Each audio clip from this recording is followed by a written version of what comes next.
काय साहेब आले, आमचे मोठे डिरेक्टर आले वगैरे करून मला चिडवत होतो. आणि आमच्यासारखे जे टीव्हीवर मॉडेलिंग करायचे त्यांचे आमचं पण पोटावर लात मारली हे सगळे ऍक्टर लोकांनी. आम्ही नायदर हिअर नॉट देअर. मी ईडी माझ्या घरी येईल त्याचा एवढी भीती नाही वाटत होती की शो ऑफ जाईल. तिकडे दादरला प्रकाशमध्ये ते दही घालून देतात मिसळ, आणि तू मिसळाबरोबर पाव मागितला तर तसं बघतो तुमच्याकडे पाव.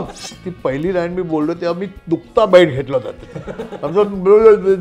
असं.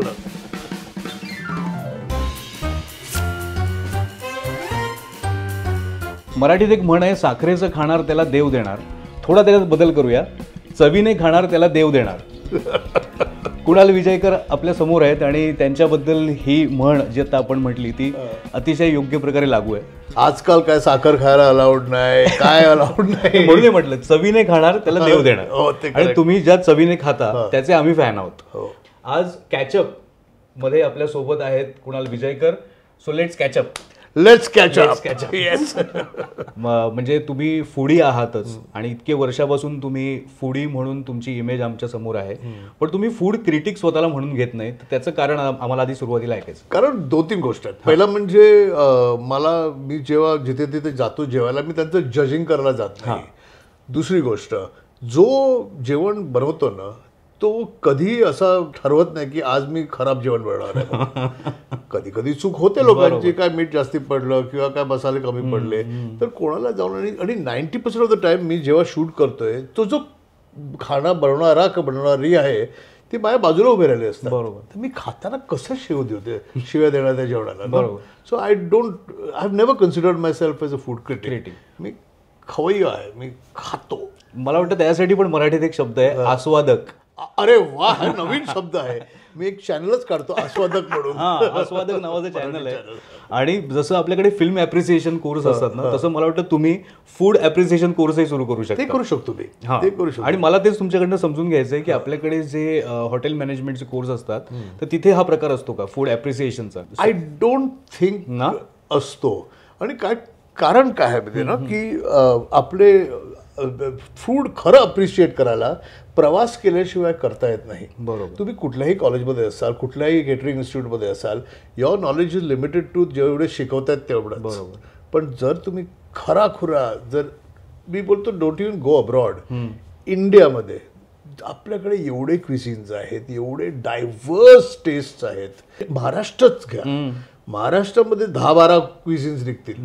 कोकणात तुम्ही start travelling down the coast, every 50 किलोमीटरमध्ये करीचा टेस्ट बदलतो, मसाले बदल. कोण चिंच वापरते, कोण आणखीन काहीतरी कैरी वापरते, सावरिंग एजंट, कोकम वापरते. मी नुसते आंबट पदार्थ विचार केला तर आमसूल आपल्याकडे कोकणामध्ये. बरोबर. करेक्ट. म्हणजे मी आणखीन एक तुम्हाला नवीन आयडिया दिली की फूड ॲप्रिसिएशन कोर्स पण तुम्ही इज अ गुड आयडिया. आस्वादक नावाचा चॅनल. दोन आयडिया दिले.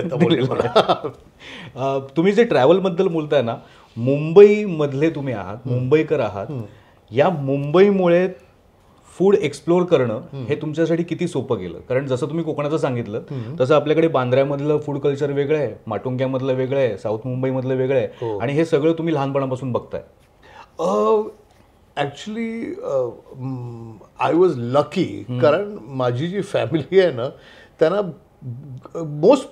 मोस्ट फॅमिली ज्यांची मुलं माझ्या वयाची आहेत, म्हणजे people born in the 1960s किंवा लेट 60s मध्ये बॉर्न झाले लोक, ते लहान असताना घरातलंच जेवायचे. They never used to go out for food. बरोबर. आमची फॅमिली, आम्ही दर विकेंडला आम्ही जेवायला बाहेर जायचो. म्हणजे कुठेही चर्चगेटला गेलॉर्ड होतं, फ्लोरा फाउंटनला काय चायनीज रेस्टॉरंट हे होते. तर एक टेस्ट डेव्हलप झाली की आपलं घरचं जेवण तर आहेच, पण हे पण खाऊया. कुठे क्लबमध्ये गेलं, तिकडे काहीतरी कॉन्टिनेंटल फूड झालं. तर एक looking at Mumbai through the restaurant point of view एक झाला. मग जसं ॲज वी ग्रू अप, मुंबईचे कल्चरल जे पॉकेट्स आहेत निरनिराळे, तिकडचं म्हणजे कोण म्हणायचं की लेट्स गो अर्ली मॉर्निंग आणि माटुंग्याला जाऊन मद्रास कॉफी हाऊसमध्ये डोसा खाऊया, किंवा किंवा उल्हासनगरला जाऊन सिंधी जेवण खाऊया, किंवा मोहम्मद अली रोडला जाऊन काय कबाब खाऊया. तर हे कॉलेजमध्ये असतात. आणि माझं कॉलेज पण विटीला होतं. विटीच्या तिकडून अख्खी जुनी मुंबई तिकडेच आहे. तुम्हाला बोरा बाजार स्ट्रीट आणि सगळ्यात जी जुनी एरिया आहे, इराणी कॅफेज आहेत एका बाजूला, इराणी मालवणी खानावळ आहेत तिकडे. ते खूप लोकांना माहिती नाहीत, पण 3ऱ्या मजल्यावर मालवणी खानावळ आहे. किती वर्षापूर्वी स्टार्ट केलेलं मालवणी खानावळ, जे कारण सगळे महाराष्ट्रीयन लोकांना पण खायचं कुठेतरी ते हॅव टू गो ना. सगळी इराणी रेस्टॉरंट जात नसेल. बरोबर. इराणी रेस्टॉरंटमध्ये पण त्या काळी हिंदू लोकांना वाटतं की आम्ही तिकडे काय ते जेवणात घालतील माझ्या, so you will go to it only at your community kitchen. बरोबर. अजूनपर्यंत एक जुनं आहे प्रदीप गोमांतक म्हणून, फ्लोरा फाउंडरला. तुम्ही त्याचं केला होता व्हिडिओ तुम्ही. हो, तो तर ऍटलीस्ट गेल्या 50 वर्ष आहेत. बरोबर. पण ह्याचा तुम्हाला फायदा झाला की आता तुम्हाला जेव्हा, कारण एक आपल्याकडे थिंकिंग असं असतं ना, आम्ही नाही ते खात, आम्ही नाही हे खात, आमचं बाबा आमचे मसाले असे, आमचं. हा प्रॉब्लेम माझा कधीच नव्हता. पण माझ्या अपब्रिंगिंगवरच्यामुळे आम्हाला लहानपणापासून निरनिराळ्या प्रकारचं खाणं खायचं. आणि माझे आजोबा, माझे दोन्ही आजोबा, माझे वडिलांचे वडील आणि आईचे वडील दोन्ही भयंकर हौशी खाणारे होते. म्हणजे ते रेसिपीज घेऊन यायचे आणि मग आजीला सांगायचे आज स्मोक्ड फिश कर, किंवा पारशाचा धनसाक करून बघूया आपण काय होते. आणि आजी सुगरण तर, आणि ते पण करायचे, नवऱ्याला खुश करायला ते पण बरोबर शिजवायचे. पण माझे आजोबा इंटरेस्ट घेऊन करायचे. आज एक कर, आपण आणूया, काय आहे रेसिपी, त्याचे इन्ग्रेडियंट्स काय आहेत. आणि त्यांच्या हँडरायटिंगमध्ये लिहिलेली पुस्तक, वह्या माझ्याकडे अजून रेसिपी बुक्स आहेत माझ्या आजोबांनी लिहून ठेवलेल्या, की कुठेतरी ते पुढे बाहेरगावी गेले, तिकडून एक रेसिपी आणली, कोणाच्या मित्राकडून आणली, कोणाकडून रेसिपी. फॅमिलीमध्येच हे जेवणाचा थोडं वेळ होता. खजिना आहे म्हणजे तुमच्याकडे. हो, कधीतरी मला प्रिंट करायचा आहे तो. माझ्या आजोबांचा हँड रिटन रेसिपीज आहेत सगळे. कमाल. Although he never cooked. अच्छा, आजीकडून करून घ्यायचे. म्हणजे he was like a YouTube channel. Foodie असण्यासाठी हे महत्वाचं एक आपण म्हणूया वैशिष्ट्य लागेल तुम्हाला, की तुम्हाला सगळं खाता आलं पाहिजे, सगळं आवडलं पाहिजे. आयडियली. अर्थात काही पदार्थ असे असतील की तुम्हाला ते तितकेसे आवडत नाहीत. हो, तसे आहेत, पण मी खाऊन पाहिलेत आणि मग ठरवलं की मला आवडले नाही म्हणून. बरोबर. कारण आपल्याकडे ना खाण्यावरनं पण खूप भांडण होतं. सध्या देशामध्ये ते खाण्यावर पण झालं. नाही, मला तिथे नव्हतं जायचं. मला असं विचारायचं होतं की आपल्याकडे जसं मुंबईबद्दलचा अभिमान असतो लोकांना, काही लोकांना पुण्याबद्दलचा अभिमान असतो, कोणाला कोल्हापूरचा अभिमान असतो. तर अभिमान असणं बरोबर आहे, पण मग त्या मिसळीवरनं भांडण होतं. पुण्याची मिसळ चांगली का कोल्हापूरची चांगली. पण ही चांगली गोष्ट आहे. पण जे भांडणं जेवणावरून करणं इट्स अ गुड थिंग. पण खरा फुडी कोण आहे, जो त्या शहरात जाऊन यथेच्छ ताव मारेल मिसळीवरती, तो खरा फुडी. हो, खरंच ना. आणि मग तुम्ही करा ना भांडण, कारण life is about arguments, life is about discussions, life is about openness. तर का नाही आपण करू शकतो भांडण जेवणाबद्दल. आणि तुझं पॅलेट डिफरंट आहे, माझं पॅलेट डिफरंट आहे, सब्जेक्टिव्ह मॅटर आहे. तर काय हरकत आहे भांडण करायला. मला आवडते, खूप आवडते भांडण करायला जेवणाबद्दल. पण खाऊन कोल्हापूरची मिसळ खाऊन खाल्ल्याशिवाय नाही. पण मग तुम्हाला तुम्ही जाल प्रकाशमध्ये, ओके, इकडे दादरला प्रकाशमध्ये ते दही घालून देतात मिसळ, आणि तू मिसळ बरोबर पाव मागितला ते तसं बघतो तुमच्याकडे पाव, आम्हाकडे पाव बी नाही करायला. तर तसं आहे ना, त्यांचं पण एक आहे. पण तुम्हाला पर्सनली मिसळीबरोबर पाव आवडतो की ब्रेड?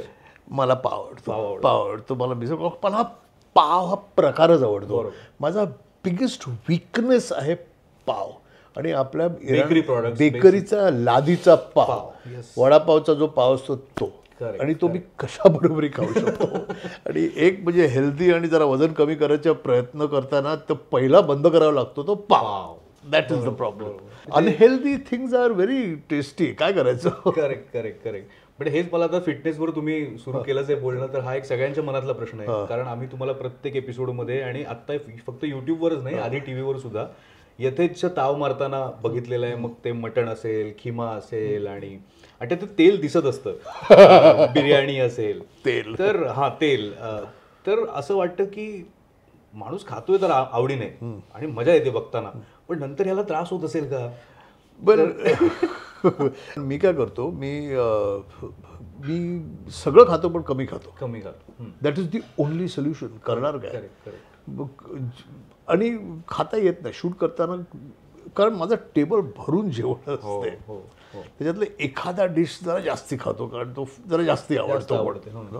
पण अदरवाईज त्याला देर इज नो सोल्युशन. आणि माझं तसं वजन भयंकर वाढलं होतं खाऊन खाऊन खाऊन खाऊन. कारण काय होते ना, ते कंटिन्युअसली जेवणाबरोबर तुमचा संबंध येतो. बरोबर. आणि मग तशीच ॲपिटाईट पण तुमचा तेवढाच वाढतो. मी तर सकाळी उठून पण विचार करतो की आता काय खाऊया, ब्रेकफास्टला काय खाऊया, ब्रेकफास्ट झाला का लंचला काय खाऊया, लंच झालं का डिनरला काय खाऊया. तर ते एक मेंटल ऑब्सेशन होऊन जाते. जेव्हा तुम्ही स्वतःचा शो करत असताना तेव्हा तुमच्या हातात एक ते कंट्रोल करणं, जसं तुम्ही आता म्हणालात की मी थोडं थोडं खातो, पण जेव्हा तुम्हाला स्पेशली बोलावलं जातं कुठे, तेव्हा तो माणूस तर हाच विचार करतो की नाही नाही, कुणालने तर भरपूर खाल्लं पाहिजे आणि त्याला मी हे पण खायला देणार आणि ते पण खायला देणार. तिथे मग कसं तुम्ही? सो आता हे 2 चॉईस आहेत. हां, त्याला खुश करणं किंवा मी जिवंत राहणं. मी जिवंत राहणं चूज करतो. तर तो थोडा नाखुश झाला तर पाठवायचं त्याला, अरे सॉरी रे पण किती खाऊ वगैरे. बरोबर. ते थोडे डिसअपॉइंट होतात लोक, पण काय करणार. पण त्यांचा उत्साह पण असतो तितका, तर ते पण सांभाळायचं, हे पण सांभाळायचं. बरोबर आहे. थोडंसं तुमच्या करिअर बद्दल थोडं मला बोलायचं आहे, कारण तुमचं खाण्याचं करिअर जे आहे, आहारावरून सुरू झालेलं करिअर ते नंतर सुरू झालं. करेक्ट. पण त्याच्या आधी तुम्ही MTV मध्ये होतात, त्याच्यानंतर म्हणजे अर्थात त्याच्या आधी एका ऍड एजन्सीमध्ये होतात. मी तुला सांगतो, मी MTV मध्ये ऍक्च्युली मी कधीच नोकरी केली नाही, पण माझी असोसिएशन होतं त्यांच्याबरोबर. ओके. कारण सायरस जो MTV मध्ये होता तो आम्ही चांगले फ्रेंड्स होते. आणि that was the first generation of that channel. त्यांनी लिटरली फाउंडिंग मेंबर्स होते सगळे ते. आणि तेव्हा it was a small unit. तर आम्ही सगळे वी न्यू एव्हरीबडी, सगळे मित्र होते. आणि मग अरे हे जरा थोडंसं कर रे, मग ते थोडंसं कर असं. पण माय ओरिजिनल करिअर, आणि ते ओरिजिनल मी 11 वर्ष केलं. मी advertising was 11 years. So that was my original career. सुरुवात तुमची ऍड एजन्सी मधून झाली. अर्थात त्याला पार्श्वभूमी होती जे मधल्या तुमच्या शिक्षणाची. करेक्ट. मग तुम्ही ऍड एजन्सी मध्ये आलात. तो काळ नेमका कसा होता ऍड मधला, ते जरा समजून घ्यायला आवडेल. एक सिनेमा मीडियम होता जिथे आपण लहानपणी आपण पिक्चर बघायला जायचे. ते पहिले 4-5 ॲड दाखवायचे. TV वॉज नेसेंट, नवीन होता TV. आणि दूरदर्शनच होतं तेव्हा. आणि print was a very big medium, जे आज जवळजवळ डिसअपिअर झाले. तुम्ही जवळजवळ प्रिंट ॲड दिसत नाही. आणि त्याच्यामध्ये सर्वात क्रिएटिव्ह JJ मध्ये आम्हाला कधी फिल्म शिकवली नाही. आम्हाला शिकवलं प्रिंटच, डिझायनिंग, फोटोग्राफी, टायपोग्राफी, इलस्ट्रेशन, हेच शिकवलं. सो आमचं एज्युकेशन त्या काळी टेक्नॉलॉजिकली मागेच होतं. कारण तुम्ही नुसते ॲड बनवण्यापुरतंच तुमचं अख्खं एज्युकेशन चालत होतं. आणि थोडं व्हिज्युअल कम्युनिकेशनचं एक understanding. Also budgets were not as high as they are today. Because budgets एवढे हाय नव्हते, क्लायंट इंटरफिअरन्स कमी होतं. तू जर बघ, तू 1 कोटी जर खर्च करणार असला तर तू जरा जास्ती काळजी घे. काय करतोय तर माझ्या पैशाचं काय करतोय तू मला सांग. किंवा एखादा ₹1,00,000 देत असलो तर बोललं कर, तुला हवं ते करते मी, no. So there was a lot more faith in the advertising agency. त्याच्याने काय होते, क्रिएटिव्हिटी जास्ती येते बाहेर. सो आज तुम्ही बघितलं तर फार कमी क्लायंट आहेत जे व्हिजनरी क्लायंट्स आहेत, जे क्रिएटिव्हिटी एजन्सीकडून चांगलं काढून घेते. नाहीतर बाकीचे ॲड कसे ते प्रॉडक्ट डिस्क्रिप्शनच असतं ॲडमध्ये. नाहीतर फिल्म स्टारला घ्या आणि ॲड बनवा, झालं. What is your concept? Film star. बरोबर. बरं, आमचं कॉन्सेप्ट आमचं आज इमोशनल कॉन्सेप्ट आहे का, आमचं एक स्टोरी आहे त्याच्यामध्ये. 30 सेकंदात सांगायची, 10 सेकंदात सांगायची. आता आपण बोलतो की आमचा कॉन्सेप्ट आहे रणबीर कपूर का अमिताभ बच्चन का, सो दॅट इज दॅट. आणि आमच्यासारखे जे TV वर मॉडेलिंग करायचे त्यांचे आमचं पण पोटावर लात मारली सगळ्या ॲक्टर लोकांनी. आम्ही नायदर हिअर नॉट देअर. एक ते एकदमच जे 3,000 रुपये 4,000 रुपये काम करणारे आहेत, आणि एक ते 3 करोड 4 करोड, मधला माणूसच गेला. पण तुम्ही तो काळ गाजवला होता. म्हणजे असं नाही की तुम्ही समोर बसलाय म्हणून मी तुमचं कौतुक करतोय, पण तुमचा चेहराच असा आहे ना, आता तुम्ही खाने में क्या है करा, किंवा तुम्ही ऍड मध्ये असलात काय, किंवा तुम्ही सिनेमात दिसलात काय. म्हणजे अब तक 56 मधला फ्रान्सिस, म्हणजे तो सुद्धा असं वाटतो की अरे ह्या माणसाला ना, म्हणजे पोलीसच्या जॉब मध्ये आहे पण नाना इतकं टेन्शन नाही आहे. True true true. सो तो चेहरा क्लिक होणं जे आहे. सो एक 2-3 ॲड फिल्म मेकर होते जे तेव्हाच्या त्या काळी देवा actually looking for models who are not classically good looking but हू कुड परफॉर्म अँड हू कुड ॲक्ट. तर मी तेव्हा थिएटर खूप करत होतो, इंग्लिश थिएटर.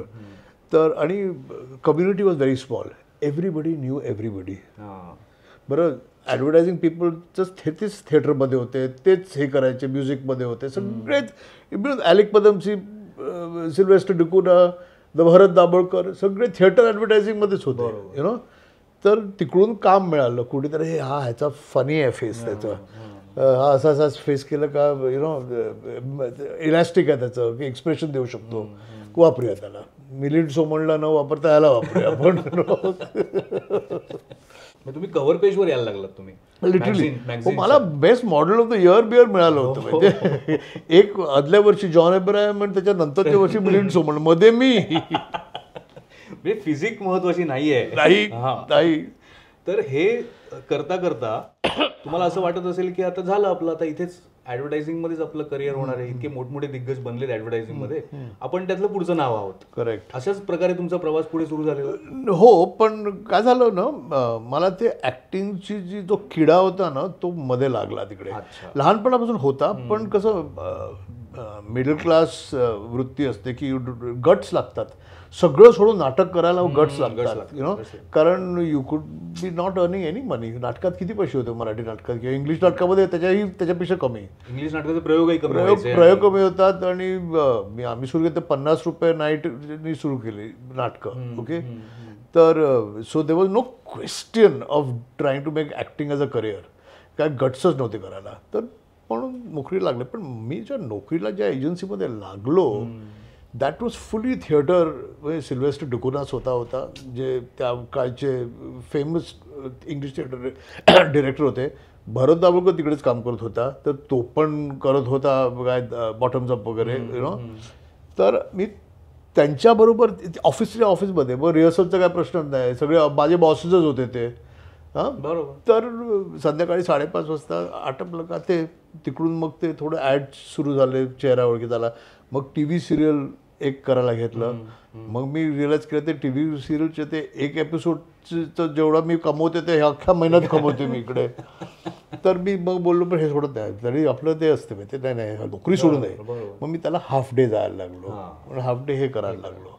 आणि मग थोडा हळूहळू ती शिफ्ट झाली, ऑटोमॅटिकली झाली ती. मग तुम्ही एमटीव्हीचा उल्लेख केलात ना, मला वाटतं तुम्ही एमटीव्ही बकरा डिरेक्ट केलंय. मी काही एपिसोड केले डिरेक्ट. आपल्याकडे असं होतं का ऍक्सेप्टन्स त्यावेळेला, की अशा प्रकारचे वेगळे शो आले तरी लोक एन्जॉय करायचे? सोसायटीमध्ये ऍक्सेप्टन्स नेहमीच असतो, कारण दुसऱ्याची मारलेली सगळ्यांना बघायला आवडते. ओके. तो बिचारा सायरसला खूप मार बसलाय फिजिकली. मला आठवते आम्ही एक सायरसच करत होता शूट, मी डिरेक्ट होतो करत, पण मी बघायला गेलो होतो. जहांगीर आर्ट गॅलरीच्या बाहेर ते सगळे आर्टिस्ट असतात ना. आता ज्यांना आतमध्ये प्रदर्शनासाठी जागा मिळत नाही तर बाहेर, पण त्यांचं पण प्राईड असते, you know. It's not like, you know, रस्त्यावर त्यांनी डिस्प्ले केलं म्हणजे हे नाही. तर सारे जाऊन त्याची टिंगल करायला लागला. ओके. तो एक स्लाइटली वयस्कर आर्टिस्ट होता, दाढी बिडीवाला, टिपिकल खादी कुर्ता वगैरे घातलेला, झोळा बिळा घेतलेला. त्यांनी जी एक कानाखाली मारले सायरसच्या, त्याचं खूप झालेलं आहे. पण ते पण आवडायचं लोकांना. अरे सायरसला पडली, मजा आली, चला, यु नो. तर त्याला पण पनिशमेंट पण मिळायला पाहिजे, एवढं सगळं करतो त्याला पण एक मिळाली. तर ते पण कॉन्टेंटच झालं शेवटी.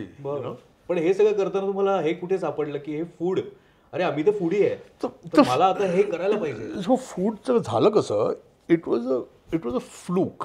अच्छा. So I was doing a lot of comedy. बरोबर. आय वॉज ऑल्सो रायटिंग पण कसं करत होतं. तर माझी कॉलम लिहित होता तुम्ही बॉम्बे टाइम्समध्ये, माझी कॉलम होती which was a humour column. बरोबर. म्हणजे I am not putting in my self in the category of बेराम कॉन्ट्रॅक्टर आणि BZB वगैरे, पण त्यांचा एक इन्फ्लुअन्स होता की आपण टॉपिकल इश्यूजवर ह्युमर लिहू शकतो.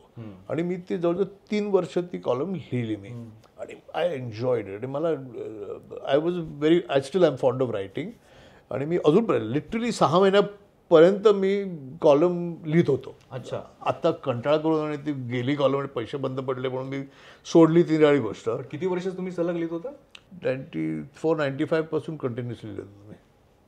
हे डेडलाईन पाळलं प्रत्येक वेळेला कसं जमवायचं? कधीच मिस झाली नाही क्या बात आहे. कधीच मिस झाली नाही. पण मी ऑल्सो असं पण करायचं की जेव्हा फूडवर मी लिहित होतो ना, तर मी कधी कधी मूड आला का 1, 2, 3 कॉलम लिहून ठेवायचो. तर ते थोडं बँकिंग व्हायचं. बरोबर. सो कमिंग बॅक टू दिस, तर मी ते ह्युमर कॉलम लिहित होतो. त्यामध्ये थोडंसं पॉलिटिकल सटायर येते, त्याच्यामध्ये सोशल सटायर येते, जस्ट जनरली फिल्म सटायर, जे काय. आणि मला फ्री हँड दिला होता. सो द एडिटर नेव्हर सॉ व्हॉट द कॉलम वॉज. कधीच नाही. एक साधारणपैकी चेक करायचं की कुठे कोणाला शिव्या बिल्या दिल्या तरी कटआउट केलं एखादा शब्द तरी माझं भांडण व्हायचं. You have change my writing, माझे सेंटेन्स कन्स्ट्रक्शन मी वाट लावलंय. तर बरोबर. तेव्हा पण थोडं ॲरोगन्स होता ना. आता थंड झालोय वयामानाने मी. तर शांताराम घेतलं. तर एडिटर चेंज झाला. Malvika Sanghvi was the editor. ती गेली आणि Ayaz Memon came as the editor. Okay. And Ayaz Memon reshuffled all the columns. तर I felt very bad because I really like writing. तर ते कॉलम माझी उडवून टाकली. तर मग मी I went and took an appointment with Ayaz and I said I want to go and meet you. तर मी गेलो. तर अयाज म्हणाला, look, we are really looking for somebody who can write about food. Will you write about food? नाही बोलो, हो, I can eat food, I can write about food, what is the difference ना. आणि तिकडून माझी मग ती रायटिंगची जर्नी झाली फूडवर. आणि त्याच्यानंतर मी ओनली फूडवर लिहिलेलं आहे. मी I never went back to unfortunately writing the humour column. आणि मग to cut a long story short, so मी टाइम्स ऑफ इंडिया बरोबर फूड कॉलम लिहित होतो. 2006 जेव्हा टाइम्स नाव, 2005 जेव्हा Times Now was starting to the people, परत ते सगळे MTVचे head of MTV Sunil Lulla was heading that project. तो बोलला, अरे हा तो कुणाला आहे, he is writing about food, he has food knowledge and he is comfortable in front of a camera. तर मग त्याला का नाही कळलं. मग तो शो फूडी पण तो शो सुरू झाला. मग त्याच्यानंतर त्याचं पुस्तकही झालं. त्याचं नाही म्हणजे हो, रेसिपी बुक आलं, मेड इन इंडिया म्हणून. विच मला खरं लिहायचं नव्हतं, कारण माझं बिकॉज मी शेफ नाही आहे. तर मी रेसिपी का लिहू? ओके. हे माझं constant. Chef should write recipes, I should write about food. बरोबर. एक्सपिरियन्सेस, ट्रॅव्हलॉग काय असेल. But publisher wanted recipes. तर मी बोललो, चल ना एक करूया आपण, बघूया. तर मग मी ते खूप मेहनतीने गोळा केल्या रेसिपीज. जिथे जिथे मी ट्रॅव्हल केलं होतं त्यांच्या घरून वगैरे वगैरे करून हे एक कंपेंडियम सॉर्ट ऑफ सुरू झालं. Correct correct. मग तुम्ही MTV बद्दल सांगत होतात ना, तर तेव्हा जी सगळी मंडळी आसपास होती, जी सगळी नवीन नवीन जोश ज्यांच्यामध्ये होता, नवीन आयडियाज होत्या, त्या आयडियाज त्यांना एक्सप्लोर करायला तिथे एक माध्यम पण मिळालेलं होतं. करेक्ट. नंतर ती सगळी मंडळी पुढे मोठी झाली, वेगवेगळ्या ह्याच्यात गेली. तो काळ नंतर आला नाही पुढे. नाही. असं का झालं असेल? असं माझं असं मत आहे की जेव्हा कॉम्पिटिशन वाढते तेव्हा बाउइंग डाऊन टू नंबर्स. न्यूज चॅनलमध्ये काम करतो, तुला माहिती आहे TRPचं जे मॅडनेस असते ना, रेस होते ना. आता when you are one music channel, तुमचं एक कॉम्पिटिशन आहे चॅनल B. करेक्ट. त्यांच्यामध्ये करून करून किती कॉम्पिटिशन आहे तुम्ही. ओके. सो तुम्ही दोघंच आहेत. पण हेच 15 झाले चॅनल. तर मग काय करणार? Then you start looking for eyeballs. When you start looking for eyeballs, you start appealing to the lowest common denominator. म्हणजे तुम्ही तुमचे स्टँडर्ड हळूहळू तुम्ही लोअर करत जाता तुम्ही. आणि तिकडे मग प्रॉब्लेम. मॅनपॉवर पण कमी होते, बजेट्स कमी होता, सगळंच कमी सगळं कमी होते. आणि प्लस तुम्हाला नंबरही वाढवायचे असतात तरी पण. So you resort to activities correct which are base common. इंटेलेक्च्युअलपणा जातो त्याच्यामधला. So this is the problem. पण तुम्ही लकी मानता स्वतःला की तुम्ही त्या लॉटमध्ये होतात? मी खूप लकी, सगळं आयुष्याला लकी मानतो मी. कारण एक असं विचार करतो बरं, वीक दॅट वॉजंट जो सायरस आणि मी शो करत होतो, तो गेल्या वर्षी आम्ही फायनली बाय बाय बोललो. बरोबर. 17 वर्ष चालला शो. करेक्ट. इंग्लिशमध्ये न्यूज चॅनलवर ह्युमर शो कोणी चालवलं 17 वर्ष? Not even Hindi. बरोबर. इंग्लिशमध्ये. तर आणि I have been lucky enough to be able to do my content in English. कसं नाही बरं, I did not make crores of rupees, पण अरे काय, लाईफ इज गुड, काय हरकत. तुम्ही तो मागच्या वर्षी थांबवलात तो शो, पण मला त्याच्याबद्दल विचारायचं होतं की तुम्ही, मी असं टिंगल असे शब्द वापरणार नाही, विडंबना पण असं म्हणूया. कारण तुम्ही वेगवेगळ्या रूपात यायचात. कधी तुम्ही जयललिता बनून, कधी ममता बॅनर्जी, कधी मोदी. आणि आपल्याकडे गेल्या काही काळामध्ये असं बघायला मिळतं की ह्या सगळ्या नेत्यांच्या बद्दल कुणी काय बोलायचं नाही. तर आमच्या भावना दुखावतात आणि सगळं होतं. अनेक स्टँडअप कॉमेडियन्स आहेत, त्यांच्यावरती खटले चालू आहेत, पोलीस केस झाल्या वगैरे वगैरे. पण हे सगळं सुरू असताना तुमचा शो व्यवस्थित सुरू होता, कधी कुठली कॉन्ट्रोवर्सी झाली नाही. हे कसं जमवलं तुम्ही? दोन गोष्टी आहेत बरं. एक म्हणजे मला वाटतं इंग्लिशमध्ये तर शो म्हणून कमी माणसं बघतात. ओके. हिंदीमध्ये जरा जास्ती मास होतो, जास्ती माणसं बघतात शो आणि मग जास्ती त्याच्यावर टीका होते. ते एक. दुसरं म्हणजे आम्ही होता होईल तो कोणाच्यावर पर्सनल अटॅक्स केले नाहीत. तुम्ही मला असं वाटतं की नरेंद्र मोदी म्हणून बसायचं नाहीत, त्यांच्यासारखे दिसणारे त्यांचे पीए किंवा त्यांचे मित्र असं म्हणून बसायचं. लिगली पण तुम्ही तो विचार केलेला? लिगली खूप विचार केला होता, खूप विचार केला. कारण माझं काय, आमचं एकच होतं बरं. माझं आणि ते जेव्हा Rajdeep was running the channel, म्हणजे एक नेहमी आमचं एक असं असायचं, असं नको Rajdeep, you are the crusader, I am the entertainer. मला जर्नलिस्ट बनवू नकोस. मला वाटलं की हा मी सब्जेक्ट टच नाही करणार, मी नाही टच करणार. डोंट थिंक दॅट मी जाऊन भांडणार आहे. माझं my job is to make you laugh.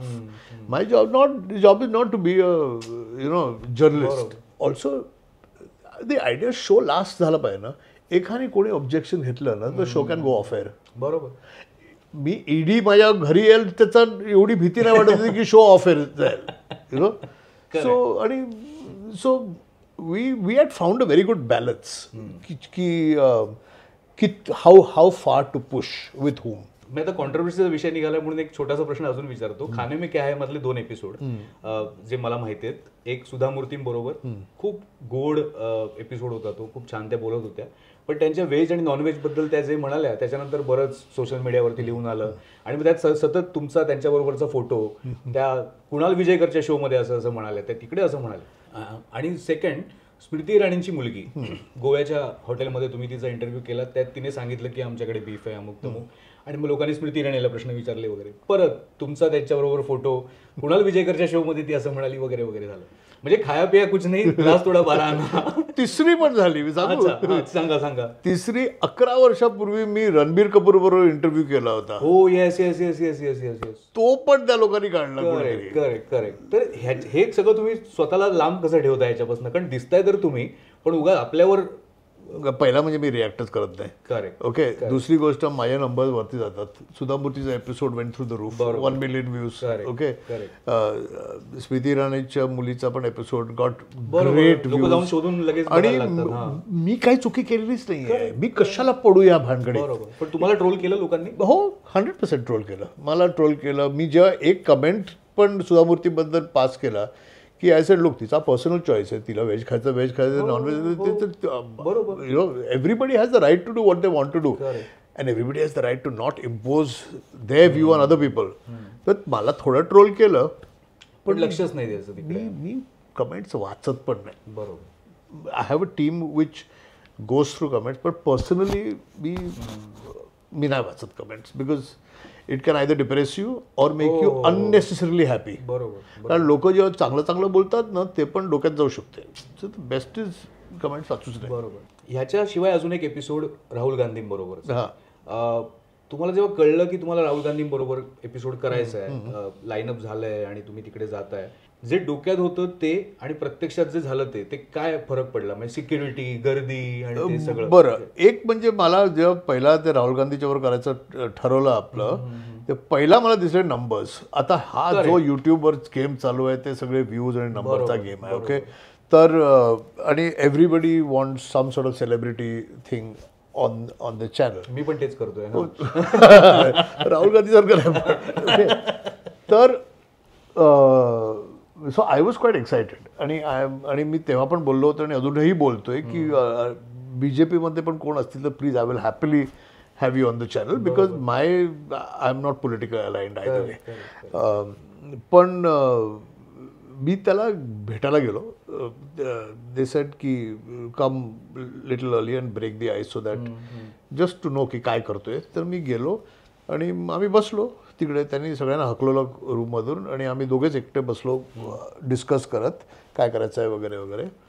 तर मी बोललो की look we have planned that will take you out of the streets and will go to Bengali market which is दिल्लीमध्ये त्याचा पुचका काय ते यु नो बट इच्छा अशी आहे की we go and eat some really good असली रमजानचा वेळ होता गो टू ओल्ड दिल्ली पुराणी Delhi and eat some good solid food authentic आणि सगळं. So he said, what is the problem? He said, I said, your problem is your security people. They are not letting me. So he said, we'll go. करून गेलो. And it was a fantastic experience. पहिले मला तर भीती वाटत होती कारण मला वाटलं त्या धक्का मारून मी पडणार आहे. And you must also remember, if you are with a VIP or a VVIP, the securityचे लोक असतात ना, they are not interested in you. They are interested in him. बरोबर. सो मला कोण सांभाळत नव्हतं. मी करून धक्काबुक्की चालली होती आणि ते राहुल गांधीलाच सांभाळत आहेत. पण मी एवढी माणसं रस्त्यावर जन्मात कधीच बघितलेली नव्हती ना. So it was very exciting and he was very down to earth आणि it was a good episode I think. तुम्ही गडकरींबरोबर केलाय? मला करायचं आहे. अरे केव्हापासून चाललंय. मला असं वाटतं जुगलबंदी आम्हाला बघायला मिळेल. I will be so happy आणि आम्ही खूप अटेम्प्ट्स पण केल्या आहेत पण अजूनपर्यंत इट्स नॉट हॅपन्ड. आणि मला दरवेळेला बघून वाईट वाटतं. आता गडकरींनी नागपूरला कुठला तरी पावभाजीचा काहीतरी केला एपिसोड किंवा माझ्याबरोबर का नाही केला एपिसोड. मी तर मला असं दिसतं की तुमची जुगलबंदी होईल त्या तो एपिसोड म्हणजे. I really like to. आणि नागपूरला तो गेलात तर म्हणजे नागपूरला जाईन मी आणि जाऊन करेन सावजी वगैरे आणि रस्त्यावर जाऊन रात्री. आणि मी ऐकलं की ते रात्री खूप उशिरा बाहेर पडतात कधी कधी खायला वगैरे नो गर्दी कमी असताना. I have no problem. तर गडकरी साहेब जर रेडी असला तर मी रेडी आहे करायला. आणि आम्ही पण वाट बघतोय हा एपिसोड कधी होतोय. आम्हाला बघायला तेवढीच जास्त मजा येईल. करेक्ट. जे मध्ये असताना तुमच्या बरोबर कोण होतं तुमच्या बॅच मध्ये? माझ्या बॅचमध्ये राजसाहेब ठाकरे होते आणि कोण होते. He was the most famous person in my class. Okay. Yeah but he still very very sweet. मी तुम्ही आता जेव्हा त्यांना भेटता तेव्हा चित्रकला मुक्तमुख या सगळ्यावर जेवणावर पण मी आत्ता त्याच्याबरोबर प्लॅन करत होतो एक एपिसोड करायला आणि मग ही सेट की आपण इलेक्शनच्या जवळपास करूया म्हणून. तर आम्ही 2 मीटिंग्स घेतल्या नुसतं खाण्याबद्दलच गोष्टी केल्या. You also very fond of food. तो एक एपिसोड अजून आम्हाला राज ठाकरेंबरोबर. आणि he is very happy to go out on to the streets and eat. वा. मी बोललो बघ आपण वाटल्यास घरातल्या घरात करूया CKP जेवण करूया आपण काहीतरी. इकडे वडापाव खाऊया इकडे हे करूया इकडे आणि ऑल द वे गोरेगावपर्यंत जाऊन गोरेगाव स्टार्ट करून आपण दादरपर्यंत येऊया. Very good. 100% करूया आपण. लंबा आहे. पण तुम्ही मगाशी पेंटिंग बद्दल तुमच्या सांगत होतात तर हे पेंटिंग तुमचं आहे. हे एवढं काही ग्रेट नाही आहे पण माझं पेंटिंग काय कुणाला विजयकर असं नाव लावलं ना की त्याला हे मिळते. आणि नाही खरंच चांगलं आहे. त्यात एक काहीतरी थॉट दिसतोय मला. नाही मी करतो अधूनमधून पेंटिंग. आत्ता दुसरं पण एक करायला काढलंय मी त्या खोलीमध्ये. वेळ मिळत नाही एक म्हणजे. दुसरं म्हणजे जागा. मला एक जर खूप इच्छा आहे की एक स्टुडिओ असावा जो घराच्या जवळ असावा आणि कोणतरी ब्रश आणि रंग धुणारं पाहिजे. कोणतरी असलं ना तर पेंटिंग करायला मजा आहे. बरोबर. हे झालं पेंटिंग बद्दल. तुमच्यावर जो कॉमेडियन म्हणून जो शिक्का आहे तो तुम्हाला आवडतो का? असं वाटतं की ह्युमर लिहिलं तर मी कॉमेडियन झालो असं? नाही पण ह्युमर लिहिलं पण आम्ही ऍक्टिंग पण केली आहे कॉमेडीमध्ये नंतर. पण आता विकदार बाजून मी तर म्हणजे चावटपणाच केलंय. बायकांचे कपडे घालणं काय सगळं करून झालेलं आहे. ओके. ते आत्ता तुम्ही कपिल शर्मा शो मध्ये बघतात आम्ही केव्हापासून करतोय ते. बरोबर. तुम्ही स्टँडअप कॉमेडी का नाही केली? कारण मला भीती वाटते. का? मला एक्स्ट्रापर करता येत नाही. मला विदाऊट स्क्रिप्ट करायला मला कठीण जातं. आता तर बरेच लोक स्क्रिप्ट रिहर्सल करून मग ते परफॉर्म करतात. नाही मला एकटं स्टेजवर राहणं मला भीती वाटते. मग नाटकात करतो मी काम. आणि आपल्याला माहिती आहे 17 वर्ष विगदड बाजून करून टेलिप्रॉम्प्टरची सवय झाली तर लाईनी पाठ करणं पण आता जरा मुश्किल होते. पण त्याचं स्क्रिप्ट वगैरे सगळं कोण लिहायचं? सायरस आणि मी. सायरस मी लिहायचो. सायरस आणि तुमच्या दोस्तीबद्दल आम्हाला आवडेल ऐकायला काहीतरी. म्हणजे इतकी घट्ट मैत्री की जेव्हा तुम्ही पॉडकास्ट करता तेव्हा जी धमाल असते. खाने में क्या है मध्ये सायरस आला तेव्हा जी धमाल होती तेव्हा कळतं की हे खूप काहीतरी जुनं रसायन एकत्र घेऊन. आमची दोस्ती 1991 पासूनची आहे तो माझ्यापेक्षा बराच 8 वर्षांनी लहान आहे. जेव्हा मी माझं पहिलं नाटक फर्स्ट टाइम मी जेव्हा नाटक केलं कमर्शियल स्टेजवर, Cyrus was already doing place, कारण तो 14व्या वर्षापासून नाटकात काम करतो होता. तर ऑल्दो मी त्याच्या 8 वर्ष सिनियर आहे. मी जेव्हा पहिलं नाटक केलं तो माझा थिएटरमध्ये सिनियर होता. आणि मग आम्ही हे ना माझे आज ज्या सगळे फ्रेंडशिप्स आहेत ते थिएटर बेस्ड आहेत. थिएटरमधून झालेले फ्रेंडशिप्स आहेत. तो बमन इराणी वगैरे आम्ही नाटकाच्या वेळी भेटलेलो आणि फ्रेंडशिप झालेले आहेत. ते सॉलिड फ्रेंडशिप तेव्हाचे आहेत. ते सगळे सुंदर आहे ते खरंच. आम्ही तुमच्या सोशल मीडिया पोस्ट पण बघतो आणि आमची बाटलीतलं आमचं वादळ ना सगळं. मध्यंतरी तुमचं एक फिल्म करिअर झालं. अगदी लगेच आठवतं ते म्हणजे अब तक 56 मधला जो रोल आहे तो. मला आठवतंय सामोशाचा काहीतरी किस्सा होता नाना पाटेकर बरोबर तुमचा त्या शूटच्या दरम्यानचा. तर तो नेमका काय होता? पहिला म्हणजे I must say one thing is that अब तक 56 सारखा रोल फार कमी मिळतो. बरोबर. 90% ऑफ द पीपल जे येतात ना ते they want you to do the same thing that you do all the time. Comedy किंवा आणि because film acting is not my main career, मग मी सहसा नाही म्हणतो. बरोबर. कोणतरी डिरेक्टर जो काहीतरी इंटरेस्टिंग काम घेऊन आला आणि त्याला खरी इच्छा आहे की मला कास्ट करावं तर मग मी करतो. कारण त्या डिरेक्टरला मग माहिती आहे ह्या माणसाची केपेबिलिटी एवढी आहे, हे माणूस करू शकत नाही, ह्याचे फॉल्ट्स हे आहेत, त्याचे so you know my strengths and my weaknesses. हे तुम्ही सगळं गृहीत ठरवून तुम्ही मला कास्ट करतायत तर मी जातो करायला. नानाबरोबर समोशाची काही अशी काही ग्रेट गोष्ट नाही आहे, पण मी ठरवलं त्या एका सॉलिड सिरियस सीन होता की मी त्या डिरेक्टरला बोललो की मी वडापाव खाईन या सीन. समज वडापाव होता तेव्हा ॲक्च्युली वडा नव्हताच स्टेटवर, तर समोसा घातला होता आतमध्ये आणि त्या सीनमध्ये मी तो खातोय आणि मग माझी ती 2 लाईनी होत्या. नाना क्यू देतो आणि मी लाईन बोलतो आणि ती पहिली लाईन मी बोललो तेव्हा मी दुखता बाईट घेतला होता.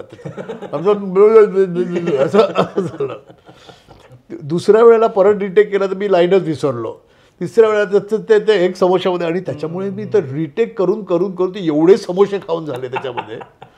तर मग नाना काय म्हणा नीट का. तर नाना परत एक चित्रकार. हो रिलेशन जे ते आत्ता पण त्या दिवशीच मी त्या जिप्सीमध्ये काहीतरी शूट करायला गेलो होतो. झालं की 2 आठवड्यापूर्वी मी बसलो तर नाना वॉक्स इन उद्या आणि मी नानाच्या मागे लागलेलो आहे की मला शूट करायचं आहे शूट करायचं आहे. गणपतीमध्ये मी खूप वर्षापूर्वी नानाच्या माहीमच्या घरी शूट केलं होतं गणपती. बरोबर. आणि ऋषी पंचमीच्या दिवशी आणि त्यांच्याकडे ऋषीची भाजी उत्तम बनते ऋषी पंचमी दिवशी. तर ते आता मला ते राहूनच गेलं. तर ह्या Ganpati I was trying to go to his Pune farm and shoot. सुंदर फार्म. हो. तर ते झालं नाही म्हणून मी जरा भडकलो होतो. बोला काय एवढ्या वेळा फोन केला तू नाही म्हणतोयस म्हणून. आता बोलले आता तू ये आपण करूया मटण करूया आपण मटण गणपती नको. तुम्ही गेला असाल ना फार्मवरती? नाही मी गेलेलोच नाही आहे. घर पण खूप सुंदर आहे. मी गेलेलोच नाही आहे. मी नुसतं ऐकलं त्याच्याबद्दल. त्याच्यानंतर आता दुसरा एक महत्वाचा फिल्म करिअर मधला प्रश्न म्हणजे तुमचं दिग्दर्शक म्हणून सिनेमा. अरे बापरे. त्याला परत तुम्ही एक फूडचंच नाव दिलं. किती प्रेम ते बरोबर. आता मी तुला एक पहिला स्पष्ट सांगतो माझं काय फिल्म करिअर वगैरे नाहीये बाबा. ते पण तो करिअरचा एक भाग आहे ना, करिअर मधला एक टप्पा आहे. आपण असं म्हणू एखादं हे झालं ते झालं करू देणार ते फिल्म खूप आपण असं म्हणू की एक YZ फिल्म केलीत तुम्ही. हा. आणि तो एक काळ असा होता की ज्यावेळेला एक 99 नावाची मूवी असेल किंवा फ्रूट अँड नट असेल किंवा रजत कपूरच्या फिल्म्स त्यावेळेला नवीन येत होत्या. आता मडगाव एक्सप्रेस मी असं ऐकलंय की त्या प्रकारची थोडी फिल्म आहे. तुम्ही ज्या वातावरणात वाढलाय किंवा जे आसपास बघितलंय तो स्वभाव त्या प्रकारच्या फिल्म्समधनं येत होता का किंवा त्याच्यातून ते फिल्म बनत होत्या का? 100% त्याच्याबद्दलच होत होतं. आणि तेव्हा पण एक कॉमेडीला एक नवीन प्रकारचं तुझ्या दृष्टिकोनातून बघत होते. ऑल्सो जे त्यावेळेचे ते नवीन डिरेक्टर्स जे होते दिल्ली बेल्ली वगैरे किंवा करत होते ना त्यांची सेन्सिबिलिटी निराळी होती. थोडेसं फॉरेन फिल्म्सवर इन्फ्लुएन्स झाले होते. सो ते जे ब्रॉड कॉमेडी जे हिंदी पिक्चरमध्ये होत होतं त्याच्यात थोडं हटके होतं ते सगळं. माझी जी केली फिल्म ती मला खूप इच्छा होती. ते काय होते ना, आता मी फिल्म लिहू शकतो आणि मी फिल्म पण डिरेक्ट करू शकतो. सगळं ते एक यूथ असते. तर आणि आपण TV18 बरोबर काम करतोय. त्यांची एक फिल्म डिव्हिजन आहे, त्यांची Viacom18, आणि you know everybody because you been working with them. तर वंदना मालिक म्हणो का कोण, सगळे तिकडेच होते. तर ती झाली. मला वाटते, अजूनपर्यंत वाटते की ती film was before it's time.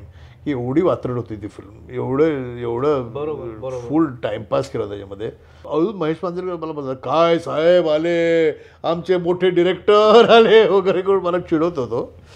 पण खूप मजा केली होती त्या फिल्ममध्ये. अनफॉर्च्युनेटली चालली नाही चालली ते आपल्या हातात नसते. पण धमाल होती फिल्म, म्हटलं वायझेड फिल्म होती. आणि मला वाटते की आज जर रिलीज झाली फिल्म तर इट विल गेट, आणि नीट रिलीज केली तर. पण मग अजून तुम्ही एखादी करू शकता ना, म्हणजे आता पुढे झालं. पण असं मन उडालं का झालं, म्हणजे उडालं ते, कारण खूप डिप्रेशनमध्ये गेलो मी. तसं क्लिनिकल पण, कारण Cyrus went into a sort of negative funk. I went into a negative funk, and we were hoping that will एक नवीन करिअर ओपन होईल. ते हे नॉट ओनली करिअर ओपन नाही झालं, तर बॅकवर्ड गेलं because of that one experience. मी बोललो कशाला मग, आपल्याला सगळं कशाला करायचं, आपण जे करतो ते नीट करूया ना. I also realise that maybe की I am not a good script writer for films. My scripting हे विगदॅट वॉजनपर्यंत ठीक आहे, पण तू अख्खं फिल्म आहे, त्याचे ग्राफ्स आहेत, हे मी सगळं करणं मे बी मला झेपत नाही. सगळं हाऊ कॅन यू, मी कधी शिकलेलं नाही. हे आपण आपल्या मनातून, आपल्या कॉन्फिडन्समधून लिहित करतोय. तर कधी कधी ॲक्सेप्ट करावं की बाबा हे आपण हे we are good at this, we are not good at this. ठीक आहे, आता खाण्यावर येतो परत. एक महत्त्वाचा प्रश्न मला तुम्हाला विचारायचा आहे की जेव्हा तुम्ही एखाद्या राजघराण्यातल्या प्रिन्स बरोबर बसता, सो तेव्हा तिथलं खाणं, तिथलं क्युझिन, हे सगळं तुम्हाला माहिती असतं, हे तुमच्या बोलण्यातनं जाणवतं. तुम्ही युरोपात जाता तर तिथल्या जेवणाच्या पद्धती, आहाराच्या सगळ्या तर तुम्हाला माहिती असतात. हे जरी तुम्ही फूडी असलात तरी हे सगळं तर शिकावंच लागतं ना, म्हणजे ह्याच्यासाठी तर मेहनत करावीच लागते. हो, पण ही गोड मेहनत असते. त्याला काय ते, if you are interested in something, मग ते शिकणं होत नाही. ते बरोबर, ते एक्सपिरियन्स होता, ते अब्झॉर्ब होते आणि ते लक्षात पण राहते ते विदाउट रोड. पण तुमच्या बाबतीत असंच झालं, आपोआप ते होत गेलं सगळं, आपोआप होत, जे आपण कधीच खाल्लं नाही ते खाऊन लक्षात ठेवून पुढच्या वेळेला. मी सांगतो, मी जेव्हा युरोपला जात असे, my primary goal is to find the best places to eat in. Primary goal. म्हणजे माझं 70% माझं बजेट खाण्यावर जायचं, बिकॉज इंटरेस्ट आहे फूड. पण आणि तेव्हा असं नाही की मी सोशल मीडियामध्ये पोस्ट करायला जातोय का काय करतोय, सोशल मीडियावर होतोय, पण I want to go and test. जर तुम्ही मिशेलिन स्टार शेफ बोलतायत किंवा कोण गॉर्डन रॅम्से आहे का कोण जेमी ऑलिव्हा आहे, त्यांच्या रेस्टॉरंटमध्ये जाऊन खाऊन बघायचं काय, आणि देन यू अंडरस्टँड की इंडियन क्विझिन्स काय आहेत, फॉरेन क्विझिन्स कुठले, ब्रिटिश UK मध्ये, किंवा आज नवीन जे मी ऑस्ट्रेलियाला पहिल्यांदा जेव्हा गेलो ते आय रिअलाइज की, अँड दिस इज लाईक 20-25 वर्षापूर्वी, की ऑस्ट्रेलिया, मेलबर्न स्पेशली, एवढं इमिग्रंट पॉप्युलेशन आहे आणि इमिग्रंट गेटोज होते तेव्हा. तर त्यांच्या एरियाजमध्ये local Thai food, Korean food, Vietnamese food, African varieties, Mozambique cuisine वगैरे वगैरे एवढे होते.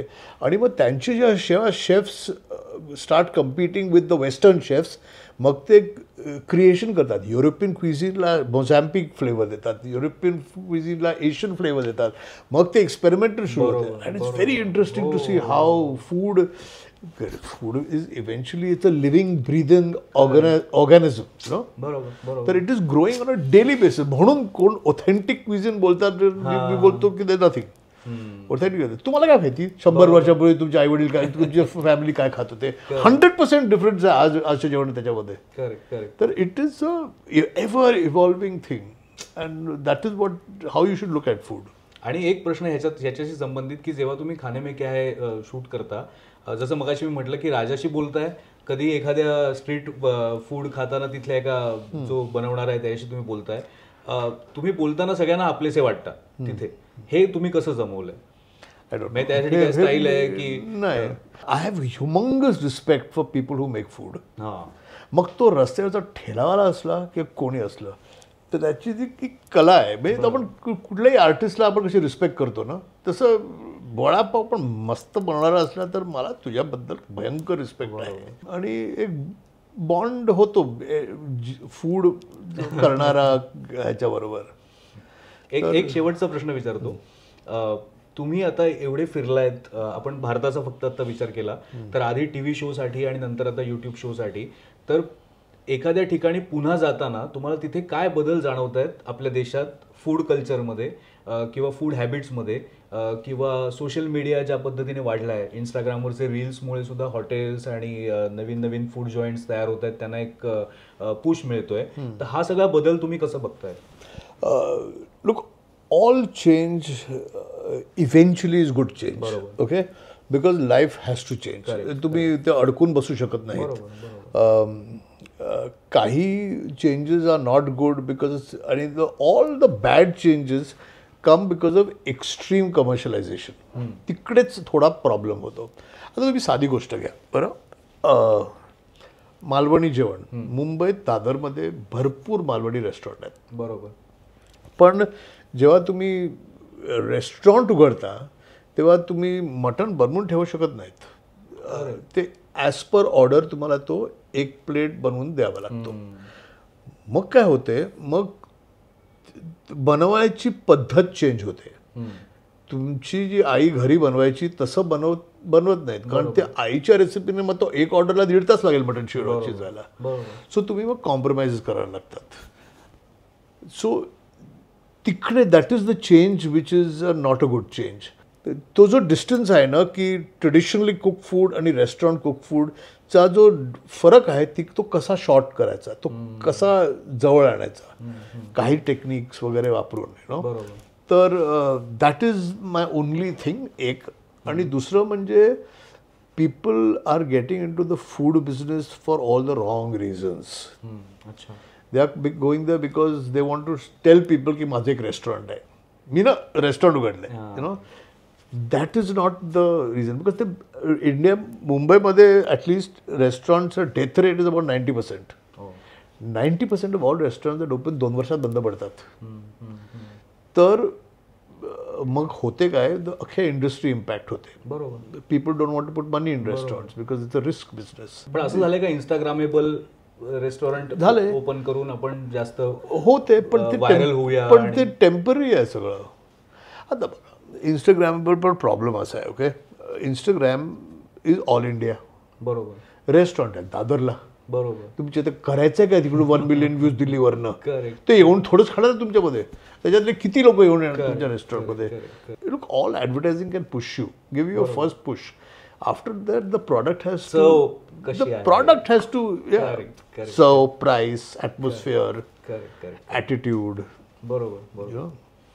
Thank you very much. थँक्यू. खूप खूप बडबड केलंय मी. मला बडबड लागलं म्हणून मी थांबवलं. शेवटी जे तुम्हाला माहिती आहे तुमचं युट्यूब चॅनल असल्यामुळे काय बोलायचं ते. तर मुलाखत सुंदरच झाली. मला वाटतं आम्ही एवढ्या जवळजवळ तासभर जेवणाबद्दल बडबड केलेली आहे. घसा सुका झाला, भूक लागली सडनली. पण आपण Amol Parchure channel please subscribe करा, पहा, कमेंट करा आणि बेल आयकॉन दाबा आणि जे काही असते ते करायचं ते करा, कारण खूप इंटरेस्टिंग कॉन्टेंट आहे ह्या चॅनलवर. Thank you very much. थँक्यू. चला, येस, गुड.